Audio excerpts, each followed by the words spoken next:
السلام علیکم۔ ایک بار پھر میں آپ کے لیے ایک بہت ہی خوفناک کہانی کے ساتھ حاضر ہوئی ہوں۔ کہانی شروع کرنے سے پہلے میری گزارش ہے کہ اگر آپ نے میرے چینل سٹوریز ہب کو سبسکرائب نہیں کیا تو پلیز کر دیں اور بیل آئیکن کو بھی دبا دیں تاکہ آپ کو میری ہر کہانی سب سے پہلے مل سکے۔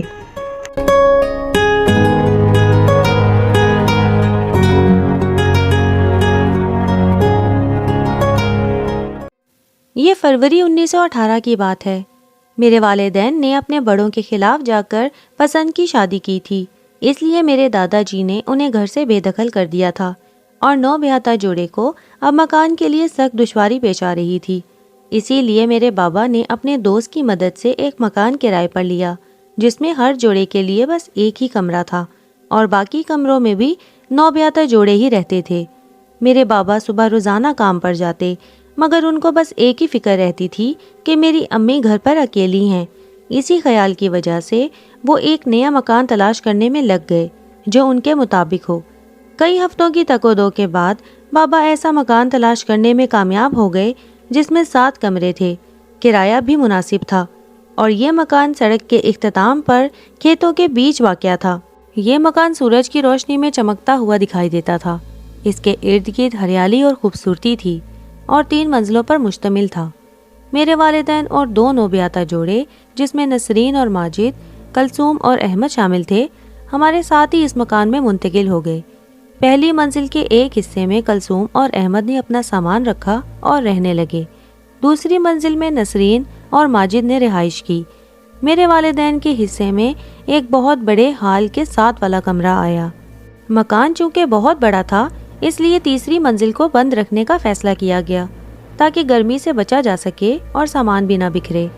کیونکہ مکان پہلے سے ہی خوب سجا ہوا تھا اس لیے سامان کو ترتیب دینے میں زیادہ وقت نہیں لگا۔ گھر کی زیب و آرائش، شاندار باغیچہ، سنگ مرمر کے چبوترے دیکھ کر وہ لوگ سوچ میں پڑ گئے کہ اتنے خوبصورت مکان کو بنا کر مالکان نے ایسے کیوں چھوڑ دیا۔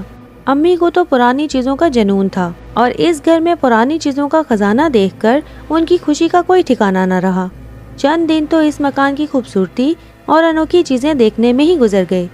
پھر ایک دن میری امی، کلثوم اور نسرین سیڑھیوں کے دروازے پر رنگ کر رہی تھی کہ انہوں نے اوپر جاتی بلکھاتی گول سیڑھیوں پر کسی کے بھاگنے کی آواز سنی۔ وہ تینوں یکدم مڑی۔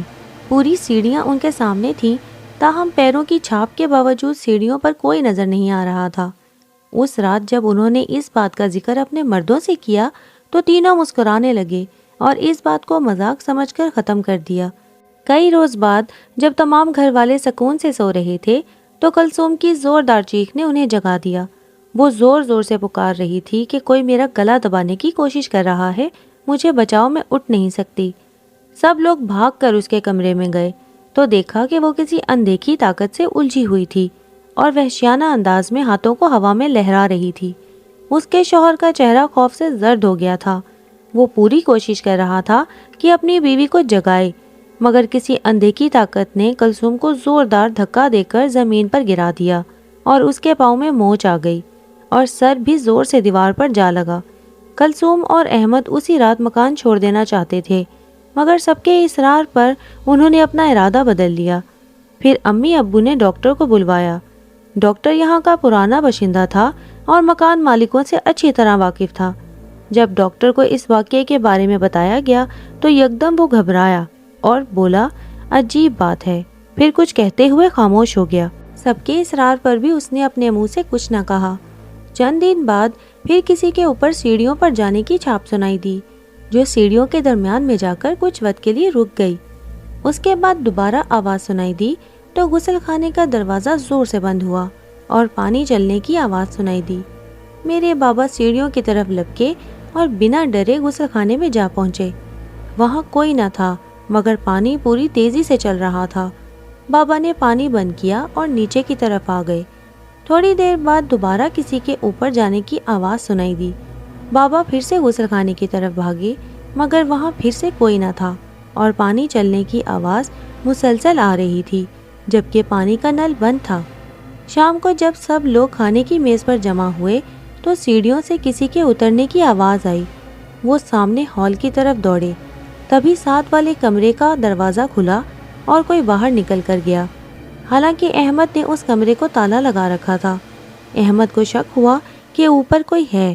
وہ اطمینان کرنے کے لیے اوپر سیڑھیاں چڑھنے لگا کہ تبھی کسی کے بھاری قدموں سے سیڑھیاں اترنے کی آواز آئی۔ احمد کو ایسا لگا کہ جیسے کوئی اس کے پاس سے گزرا ہو اور اس کی ٹھنڈی سانسیں اس سے ٹکرائی ہوں۔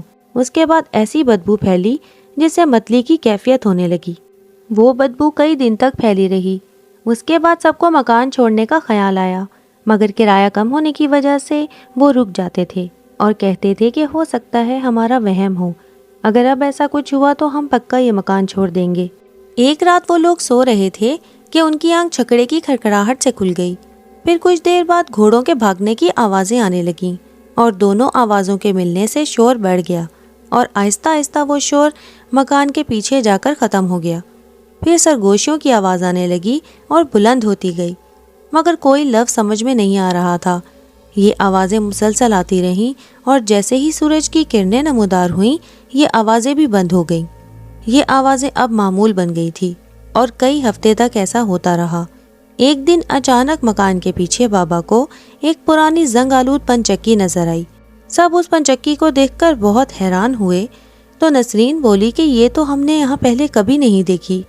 اگلی صبح سورج طلوع ہوتے ہی اچانک پن چکی کے چلنے کی آواز سنائی دی اور ایسا لگا کہ کوئی چیز رگڑ کھاتے ہوئے نیچے گری ہے، مگر ان کے دیکھنے پر ان کو وہاں کوئی نظر نہیں آیا۔ اس واقعے کا ذکر بابا نے شہر میں کیا تو ان کو بتایا گیا کہ کئی سال پہلے ایک مزدور پنچکی پر کام کرتے ہوئے نیچے گر کر مر گیا تھا۔ اسی طرح وقت گزرتا گیا اور وہ لوگ اس شور و گل کے عادی ہو گئے۔ ایک صبح ماجد تہہ خانے سے میوے کا مرتبان لینے گیا۔ اس نے ایک چھوٹے صندوق پر کھڑے ہو کر ابھی مرتبان کی طرف ہاتھ بڑھایا ہی تھا کہ اچانک زمین حرکت کرتی محسوس ہوئی۔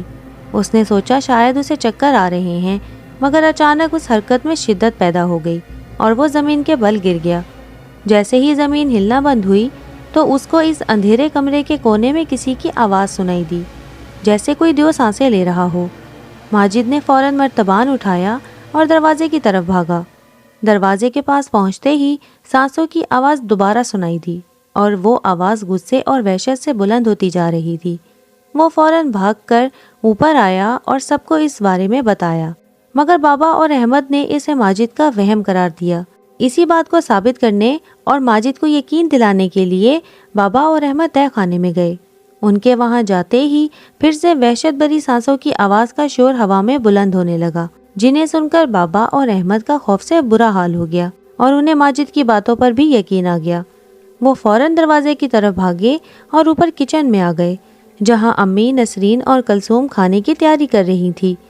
امی نے مذاقاً کہہ دیا کہ نیچے تہہ خانے میں ایک خوفناک بلا ہے جس کا آدھا جسم انسان اور آدھا جانور کا ہے۔ اس بات کو سن کر کوئی نہیں ہنسا، بلکہ سب سنجیدہ ہو گئے، اور اگلے دن ماجد نے بازار سے مضبوط تالا لا کر اس تہہ خانے کو ہمیشہ کے لیے بند کر دیا۔ ایک ہفتے بعد دروازے کی گھنٹی بجی۔ امی نے جب دروازہ کھولا تو وہ بہت خوش ہوئیں، کیونکہ ان کے دادا اور دادی ان سے ملنے آئے تھے۔ دادی ایک چھوٹے قد کی خاتون تھیں، مگر بہت ہی مضبوط ارادے کی مالک تھیں۔ ان کا تعلق ایسے گھرانے سے تھا جس کے تمام افراد روحانیت کے حامل تھے اور مرشد والے تھے۔ وہ تقریباً جو کہتی وہ سچ ہو جاتا۔ انہوں نے بہت سے لوگوں کی مصیبت میں مدد بھی کی تھی۔ وہ اچھی خاصی مخلوقوں کو ہواؤں میں ناچنے پر مجبور کر دیتی تھی۔ دادا جان کو ان کا یہ کام بالکل پسند نہیں تھا۔ انہوں نے تنگ آ کر دادی سے قسم لی کہ آئندہ وہ یہ کام نہیں کریں گی۔ ہم سب نے دوپہر کا کھانا کھایا اور دادی آرام کرنے چلی گئیں۔ شام کو تینوں آدمی بھی آ گئے، اور جب رات کو سب بڑے کمرے میں خوبصورت آتش دان کے گرد جمع تھے تو دادی نے کہا، اس کمرے میں ہمارے علاوہ کچھ اور لوگ بھی موجود ہیں۔ مجھے آتش دان کے اوپر ایک عورت لٹکی نظر آ رہی ہے۔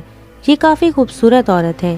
میں یقین سے کہہ سکتی ہوں کہ اس عورت کی موت طبعی نہیں ہے، اسے کسی نے آہستہ آہستہ زہر دے کر مارا ہے۔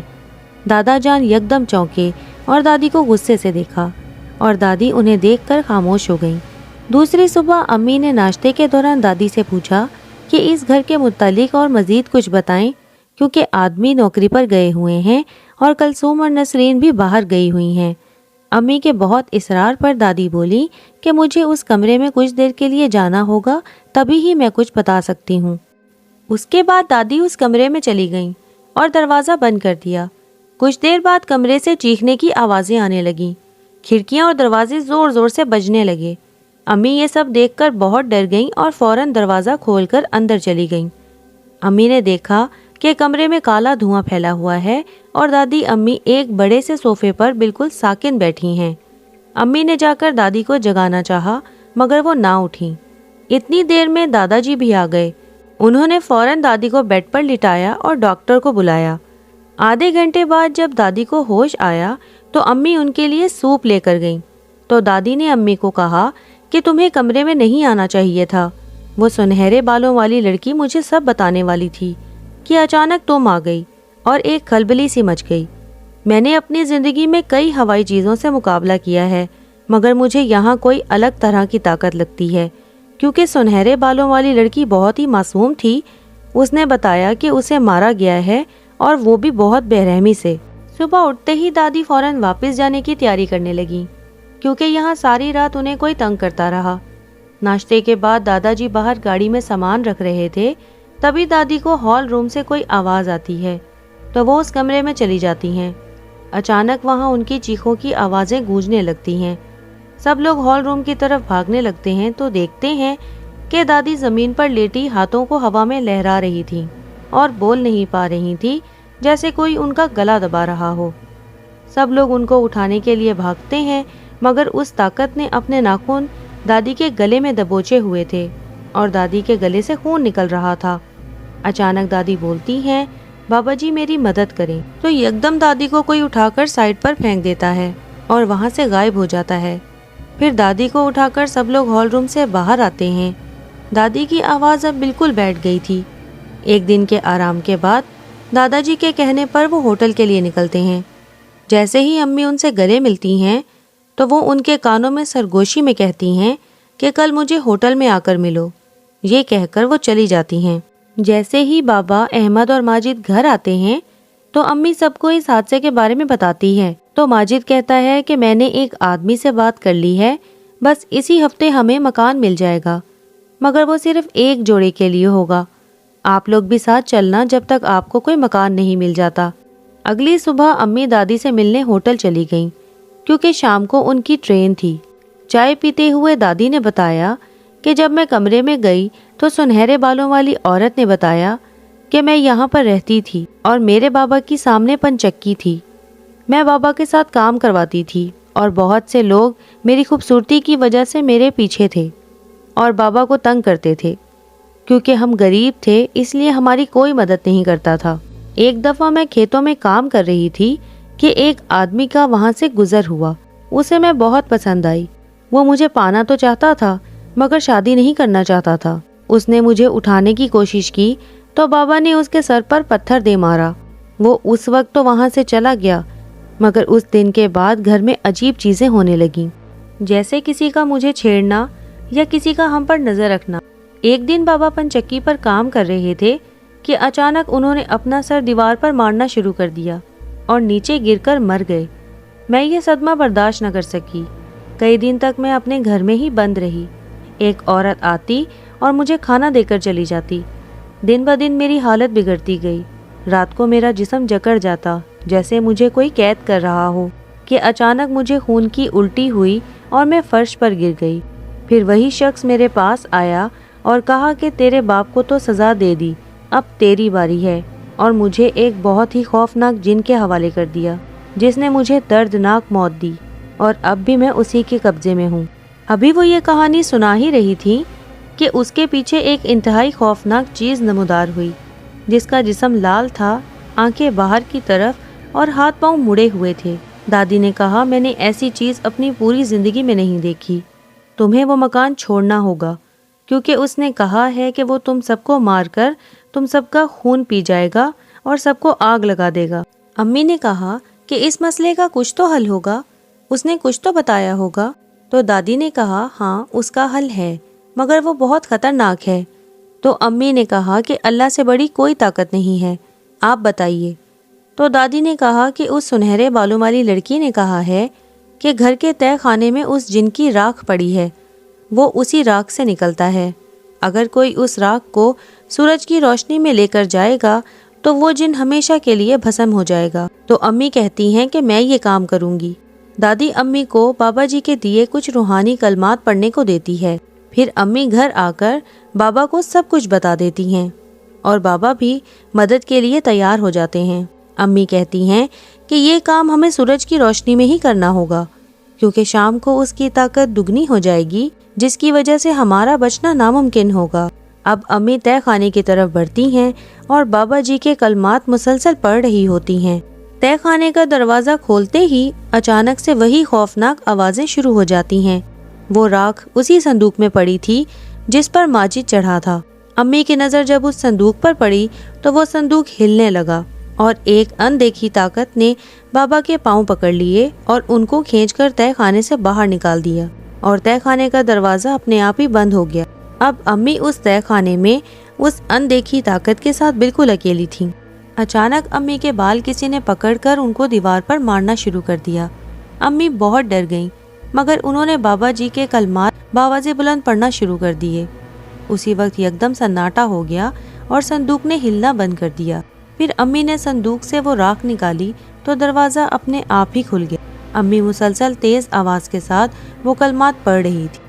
پھر امی وہ صندوق اٹھا کر تہہ خانے سے باہر آ گئیں اور بابا کے حوالے کر دیا۔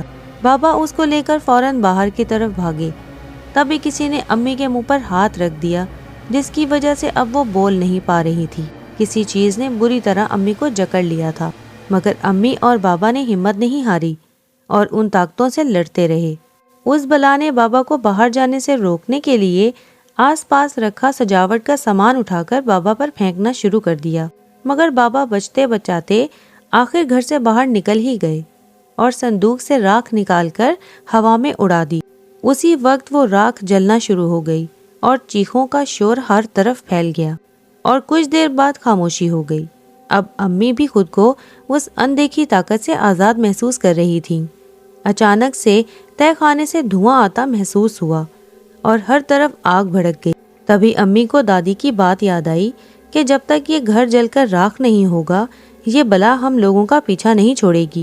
وہ لوگ فوراً گھر سے باہر بھاگنے لگے اور دیکھتے ہی دیکھتے پورا گھر جل کر راکھ ہو گیا اور ہوا میں ہر طرف پھیلی وہ عجیب سی بدبو بھی ختم ہو گئی۔ اب وہ پھر سے بے گھر تھے اور کسی ہوٹل پر رہنے پر مجبور تھے۔ کچھ دن بعد میرے دادا دادی کو جب یہ سب پتہ لگا تو وہ امی اور بابا کو اپنے ساتھ گھر لے گئے اور ان کی زندگی معمول کے مطابق گزرنے لگی۔ میرے بڑے ہونے پر امی اور بابا نے مجھے یہ واقعہ سنایا، جس کو سن کر میں بہت خوف زدہ ہوا، مگر امی اور بابا کو اس کے بعد کبھی کسی نے پریشان نہیں کیا۔